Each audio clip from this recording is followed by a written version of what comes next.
Bapak, Ibu, saudara-saudara yang dikasihi Tuhan Yesus Kristus.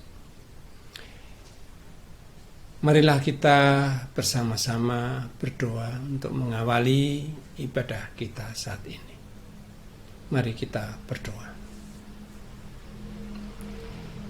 Segala hormat, pujian, keagungan, serta kemuliaan hanya bagi Allah Bapa, Putra, dan Roh Kudus. Pertolongan hanya dari Tuhan yang menjadikan langit dan bumi, yang menjadikan kami adalah anak-anak Allah yang diberkati oleh Tuhan.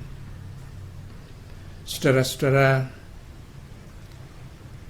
kita percaya bahwa Tuhan kita Yesus Kristus yang menyertai kita, memberkati kita, baik dulu, sekarang, sampai selama-lamanya.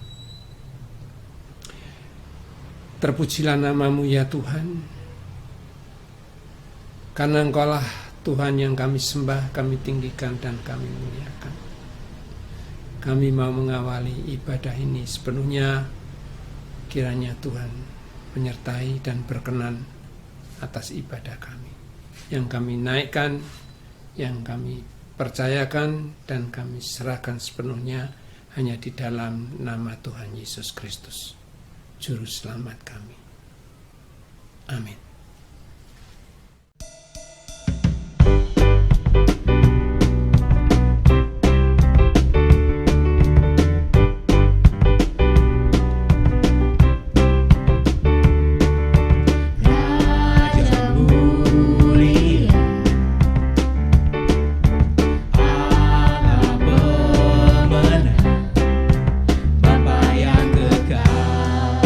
Berkuasa selamanya.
Shalom, jemaat yang diberkati oleh Tuhan. Saat ini kita akan belajar firman Tuhan. Terlebih dahulu kita berdoa, kita minta hikmat dan bijaksana dan pemahaman dari Tuhan agar kita mengerti, melakukan firman Tuhan tersebut. Mari kita berdoa. Tuhan, kami bersyukur karena kebaikan-Mu dalam hidup kami. Terima kasih anugerah-Mu dalam hidup kami, penyertaan Tuhan yang luar biasa dalam hidup kami. Terima kasih berkat-berkat Tuhan yang Tuhan sediakan bagi kami, yang Tuhan telah berikan bagi kami. Dan pada saat ini kami akan menerima berkat firman-Mu.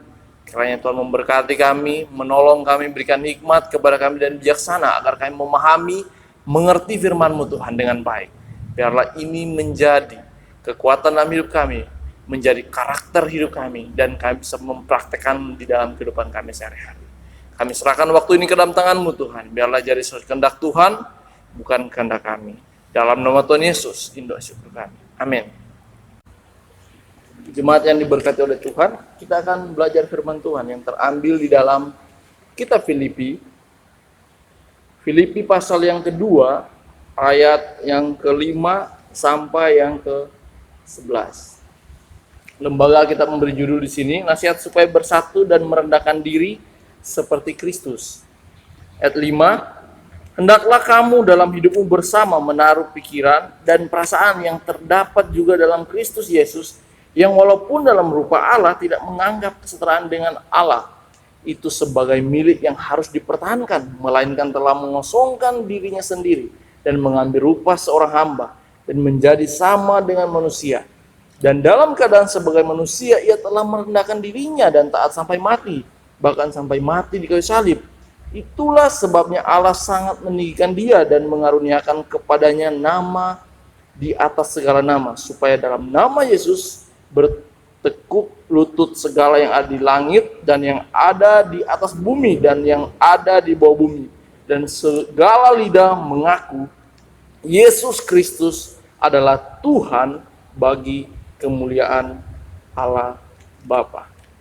Saudara-saudara yang diberkati oleh Tuhan, di sini Paulus menasihatkan kepada jemaat di Filipi agar mereka memiliki kesatuan dalam berjemaat, karena pada saat itu mereka sedang mengalami masalah kesukaran, pencobaan, perlawanan terhadap kuasa kegelapan, sedang mengalami masalah dan sebagainya. Saudara-saudara, di sini fokus Paulus menasihatkan mereka agar mereka memiliki pemikiran dan perasaan yang sama seperti Kristus Yesus. Inilah yang ditekankan Paulus kepada jemaat di Filipi, agar mereka memiliki pemikiran dan perasaan yang seperti Yesus Kristus. Karena kita bisa lihat di sini ayat 5 menekankan, hendaklah kamu dalam hidupmu bersama menaruh pikiran dan perasaan yang terdapat juga dalam Kristus Yesus. Inilah yang dinasihatkan Paulus kepada jemaat di Filipi. Dan saudara-saudara, pikiran dan perasaan Yesus Kristus juga harus menjadi pikiran dan perasaan kita semua sebagai jemaat Tuhan.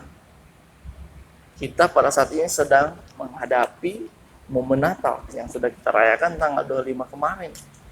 Kita sudah merayakannya. Biarlah itu menjadi sukacita dan damai sejahtera buat kita.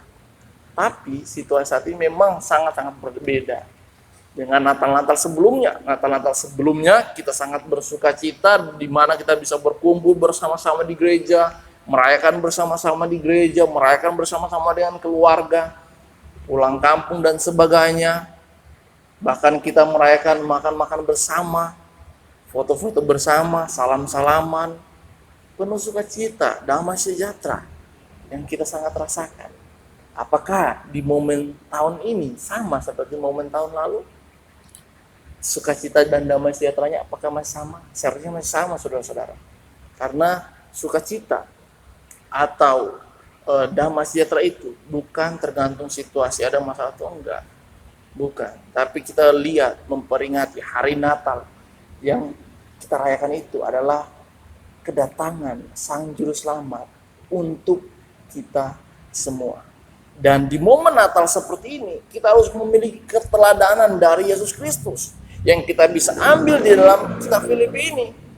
Harus memiliki keteladanan seperti Yesus Kristus, yang dimana pikiran dan perasaan kita harus sama seperti Yesus Kristus. Teladan apa yang harus kita ambil dari Yesus Kristus? Pelajaran apa yang harus kita ambil dari Yesus Kristus dalam menghadapi masa Natal saat ini, walaupun dalam situasi COVID-19. Poin yang pertama di sini, teladan yang kita harus ambil dalam Yesus Kristus di momen Natal ini. Yang pertama, menghindari pujian yang sia-sia. Kenapa kita harus menghindari pujian yang sia-sia? Kita harus lihat teladan Yesus Kristus di sini. Ayat 5 sampai yang ke-7 bagian A. Saya akan bacakan. Hendaklah kamu dalam hidupmu bersama menaruh pikiran dan perasaan yang terdapat juga dalam Kristus Yesus, yang walaupun dalam rupa Allah tidak menganggap kesetaraan dengan Allah itu sebagai milik yang harus dipertahankan, melainkan telah mengosongkan dirinya sendiri. Apa maksudnya ayat ini ya? Kita sedang merayakan Natal.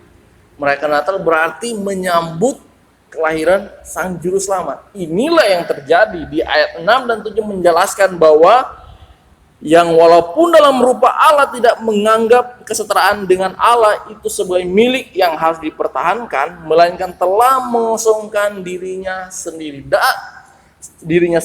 Yesus datang ke dunia, lahir sebagai anak manusia, dikatakan ayat yang ke-6 di sini, tidak menganggap kesetaraan dengan Allah. Yang dijelaskan ayat 6 yang bagian A, walaupun dalam rupa Allah, yang artinya di sini rupa Allah menunjukkan bahwa dia adalah Allah. Kristus itu adalah Allah, tapi dia mempresentasikan atau memanifestasikan kealahannya. Dan di sini Yesus yang di bagian selanjutnya, dia harus mengkosongkan dirinya sendiri, mengambil wujud sebagai manusia. Dia menahan kemuliaannya, dia menahan kealahannya, menganggap dirinya tidak setara dengan Allah. Dan di sini kita bisa lihat bahwa Yesus datang ke dunia sebenarnya tujuannya satu, untuk kepentingan kita semua. Di mana kita merayakan momen Natal ini, kita menyambut kelahirannya. Tujuannya hanya satu, untuk kepentingan kita semua. Kalau kita bisa lihat di dalam Perjanjian Lama, penjelasan tentang Allah, kalau orang manusia bertemu dengan Allah atau melihat Allah, mereka pasti akan mengalami ketakutan, tersungkur, tersujud, bahkan seperti orang mati. Bahkan mereka akan memuji, menyembah Allah. Begitu juga dengan Nabi Yesaya, waktu merespon panggilannya, melihat Allah, melihat Tuhan, sangat ketakutan. Bahkan murid-murid Yesus ketika melihat Yesus sedang berdoa yang ditutupi dengan awan, mereka sangat ketakutan. Bahkan mereka gemetar. Dan inilah kalau kita melihat kealahannya Yesus itu sangat-sangat tidak mampu secara manusia. Tapi ayat yang 6 menjelaskan di sini, yang walaupun dalam rupa Allah tidak menganggap kesetaraan dengan Allah.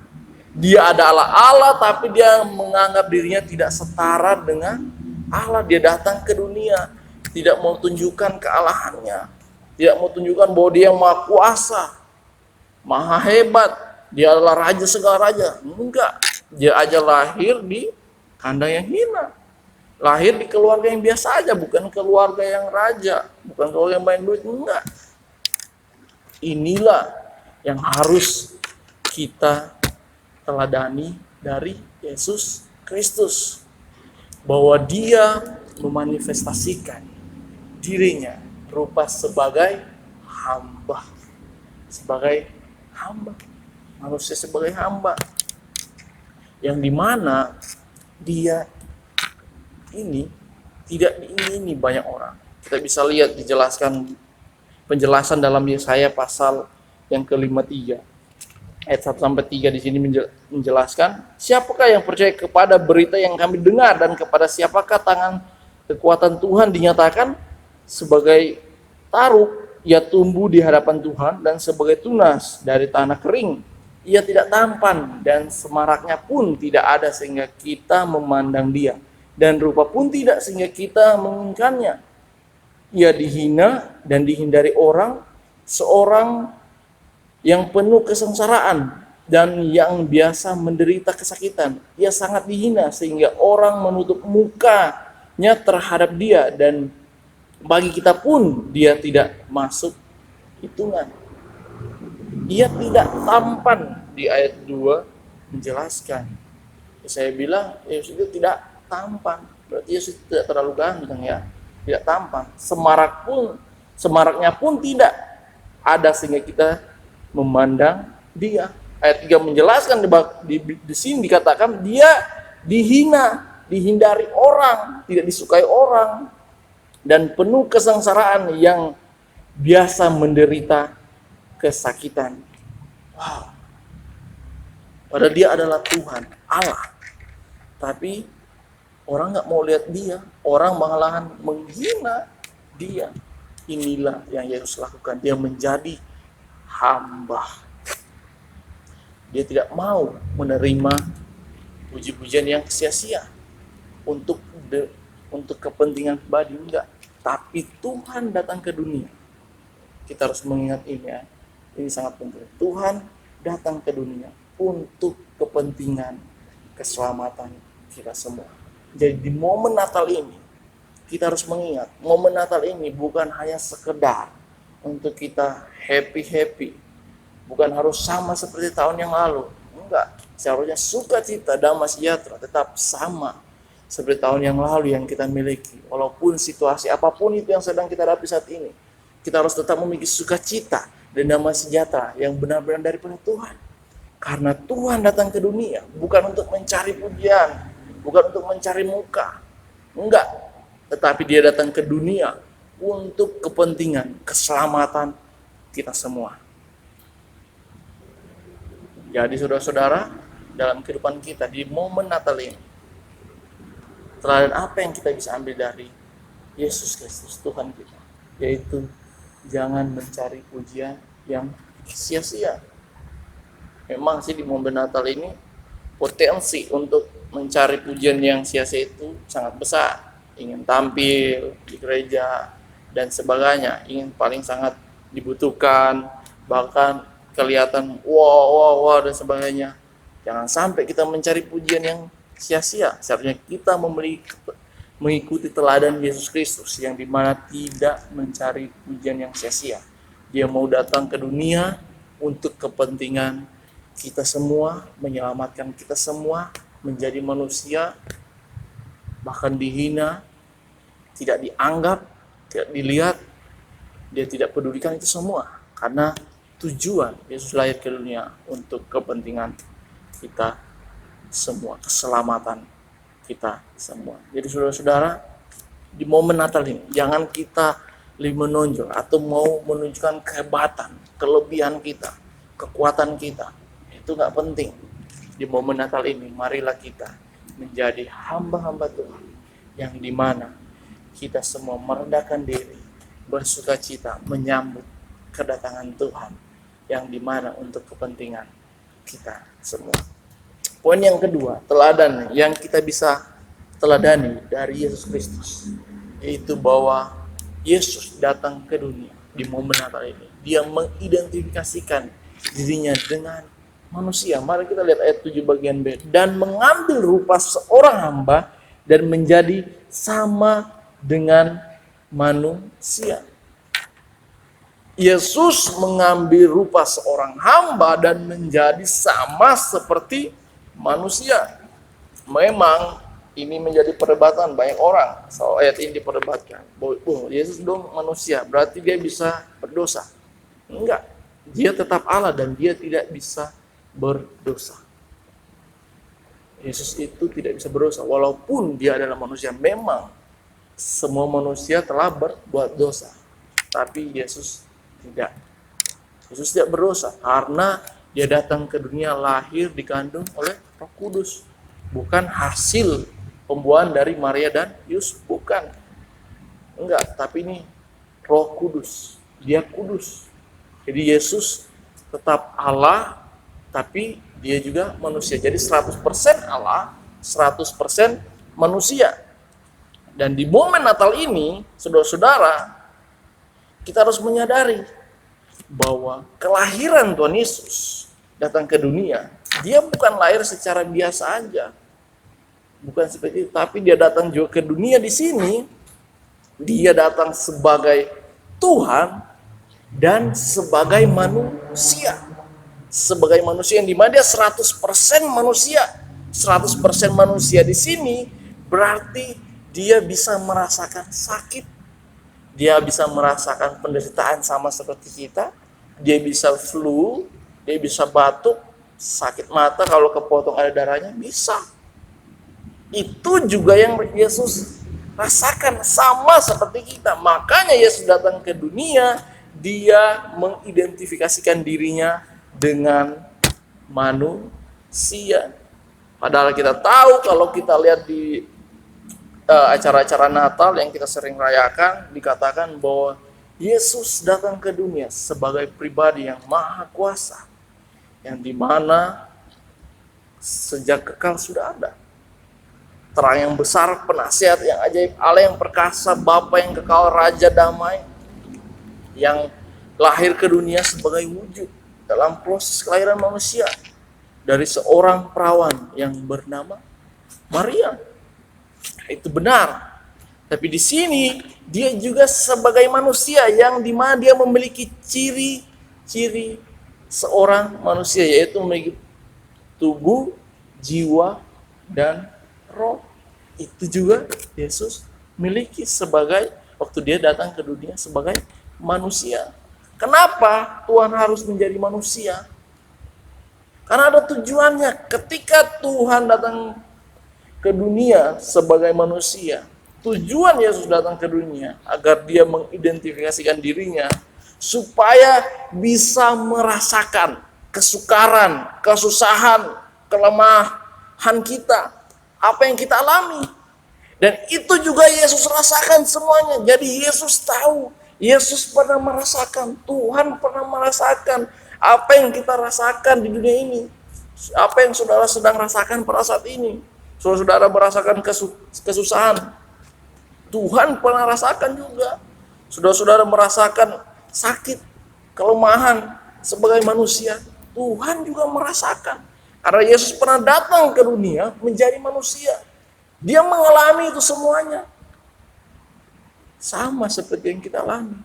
Itulah Yesus datang ke dunia menjadi manusia, mengidentifikasikan dirinya agar dia juga berempati, turut merasakan apa yang kita rasakan.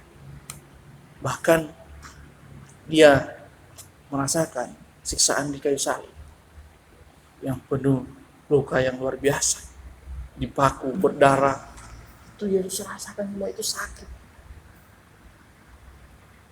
Itu sangat luar biasa, saudara-saudara.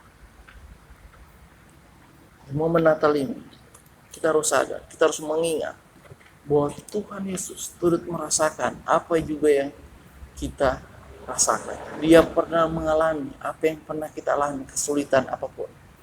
Karena dia pernah menjadi manusia sama seperti kita.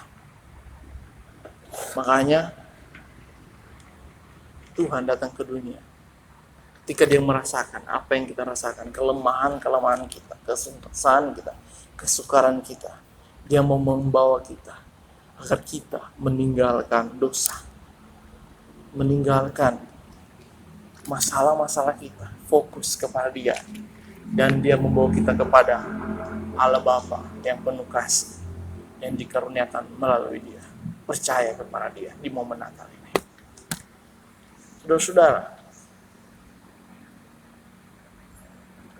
pengalaman yang pernah kita hadapi, masalah, pergumulan, krisis, kesukaran hidup yang kita pernah hadapi, Kristus juga pernah mengalami, Tuhan juga pernah merasakannya.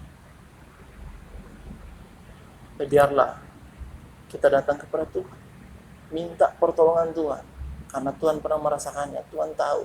Datang kepadanya di momen Natal ini. Mari kita ingat bahwa Tuhan juga pernah lahir ke dunia, pernah merasakan apa yang seperti yang kita rasakan pada saat ini. Biarlah Tuhan menolong kita, membawa kita, agar kita mendapat jalan keluar, mengakhiri tatanya yang kudus, tatanya yang penuh kasih karunia. Karena ada pertolongan Tuhan, Tuhan pasti akan membuka jalan buat kita. Itulah kenapa Yesus harus datang ke dunia. Dan poin yang ketiga, teladan apa yang bisa kita ambil dari Tuhan Yesus? Merendahkan diri dalam kehinaan kayu salib. Ayat yang ke-8 di sini. Dan dalam keadaan sebagai manusia, ia telah merendahkan dirinya dan taat sampai mati, bahkan sampai mati di kayu salib. Jadi, ketika Yesus datang ke dunia yang kita rayakan pada saat ini, momen Natal ini, bukan hanya sampai dia lahir, tapi dia besar turut merasakan kesukaran, masalah, pergumulan yang kita hadapi. Dia pernah merasakannya juga. Siksa itu seperti apa? Dia pernah merasakan sakit itu seperti apa? Penderitaan itu, kesukaran itu seperti apa? Yesus pernah merasakannya juga. Bukannya sampai saat itu, bahkan dia merasakan kematian. Sebagai manusia, matinya bukan mati enak. Banyak orang yang mati enak, yang mati sambil tidur, mati sambil makan, mati sambil nonton, dan sebagainya. Tapi matinya sengsara di kayu salib.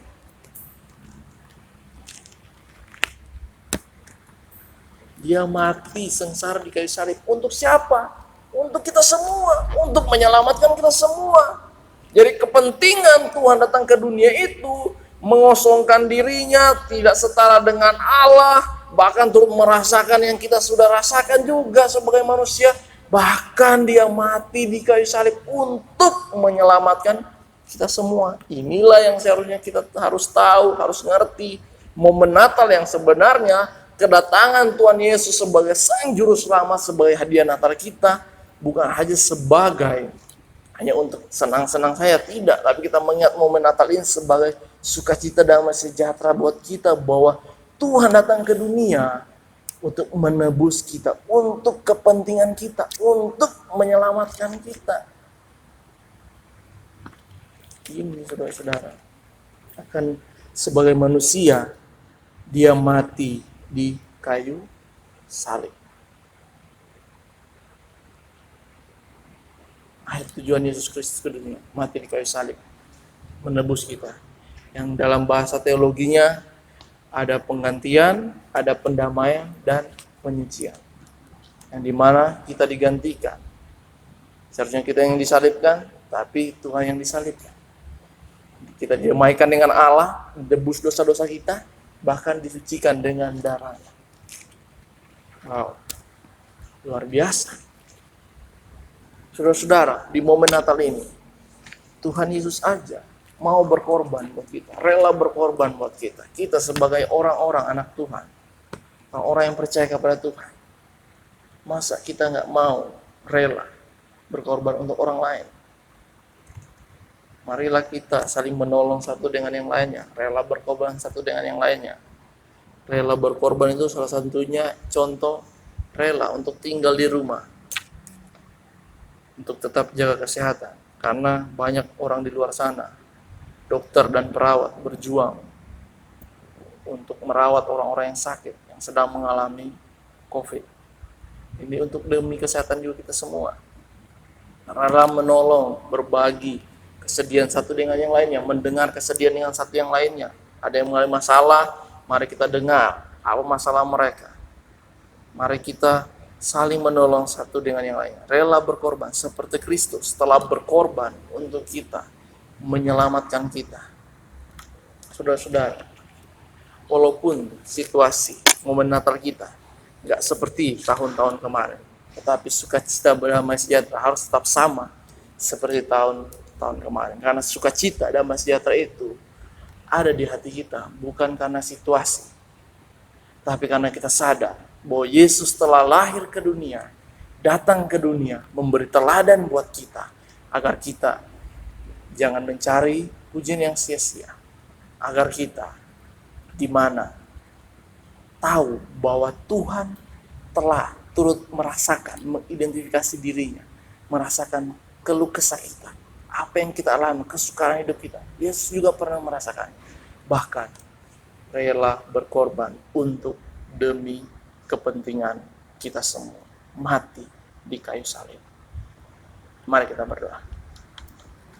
Tuhan, kami bersyukur untuk firman-Mu mengajarkan kami di momen Natal ini ada teladan Kristus yang Tuhan berikan bagi kami, agar kami tidak mencari pujian yang sia-sia, agar kami sadar bahwa Engkau adalah Tuhan kami yang pernah datang ke dunia, turut juga merasakan keluh kesah, pengalaman hidup pahit, bahkan siksaan, penderitaan yang juga pernah kami rasakan.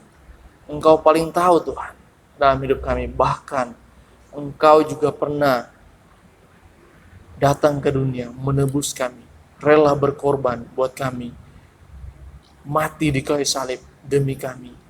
Semuanya untuk kepentingan kami semua. Kami bersyukur Tuhan, di momen Natal ini kami mengingat bahwa kedatangan Tuhan ke dunia semuanya adalah kepentingan untuk kami semua, menyelamatkan kami, menebus kami dari dosa. Terima kasih Tuhan, biarlah sukacita ini ada buat kami bersukacita, kami memiliki damai sejahtera yang daripada Tuhan, bahwa kami sudah menjadi anak-anak Tuhan, warga kerajaan surga, karena kami sudah ditebus oleh Engkau Tuhan. Terima kasih Tuhan, dan saat ini Tuhan, biarlah momen Natal ini menjadi sukacita mengingat kedatangan-Mu di dunia ini Tuhan. Karena itu memberkati kami semua, memberkati keluarga, bangsa negara kami, bahkan gereja kami ini Tuhan, GKN Sono Pakis ini Tuhan, jemaat Tuhan, para hamba-hamba Tuhan, para gembala Tuhan memberkati. Biarlah Tuhan menolong kami, memberikan kami hikmat bijaksana, semakin hari semakin bertumbuh di dalam Tuhan, dan semakin hari semakin menjadi anak-anak Tuhan.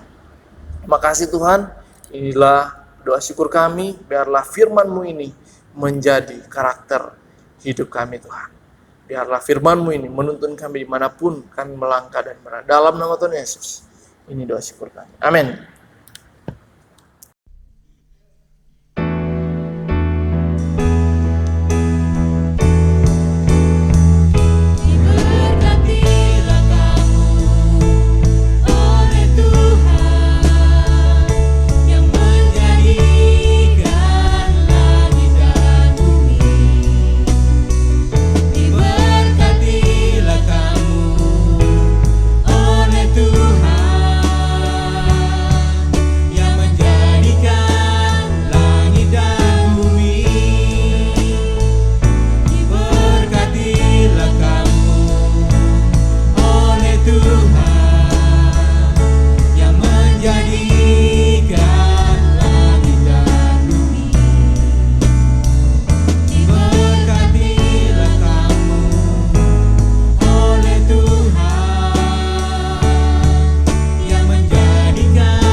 Saudara-saudara, mari kita akhiri ibadah kita saat ini dengan menerima berkat dari Tuhan.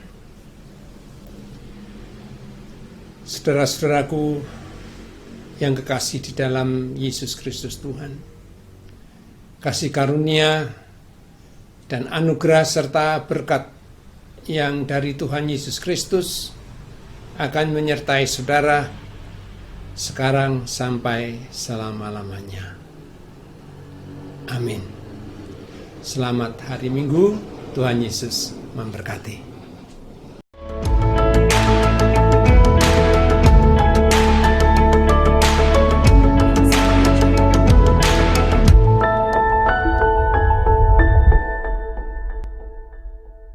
Shalom. Jemaat yang dikasihi Tuhan, bagaimana kabarnya? Kami harap semuanya tetap sehat dalam perlindungan Tuhan. Saat ini, meskipun kita masih ibadah online, tapi harapan kami semua tetap bersemangat dan bersukacita dalam Tuhan.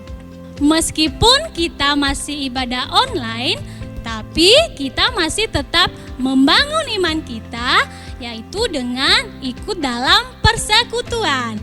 Nah, caranya adalah dengan mengikuti kegiatan DNA, yaitu bagi Bapak Ibu yang masih belum tergabung bisa menghubungi nomor sekretariat gereja yang tertera di bawah ini. Di bawah ini ya. Oh ya, bagi saudara-saudara atau teman-teman yang rindu untuk terlibat dalam pelayanan, bisa menghubungi nomor sekretariat gereja yang tertera di bawah sini ya. Silahkan dihubungi. Nah, untuk persembahan perpuluhan dan persembahan kasih boleh ditransfer melalui nomor rekening yang tertera di bawah ini. Bisa juga melalui OVO, Dana, atau GoPay di nomor akun di bawah ini. Untuk kita semua, karena ini masih dalam keadaan pandemik, oleh sebab itu saya mengingatkan kita semua untuk tetap jaga jarak, terus tetap pakai masker, dan juga kurangi keluar rumah kalau tidak berkepentingan, dan juga kita harus biasakan cuci tangan pakai sabun. Tetap sehat dan jaga kesehatan. Jangan lupa untuk like, komen, share, dan subscribe Channel kita dan tekan lonceng supaya tidak ketinggalan info-info selanjutnya. Benar sekali. Terima kasih, Tuhan Yesus memberkati.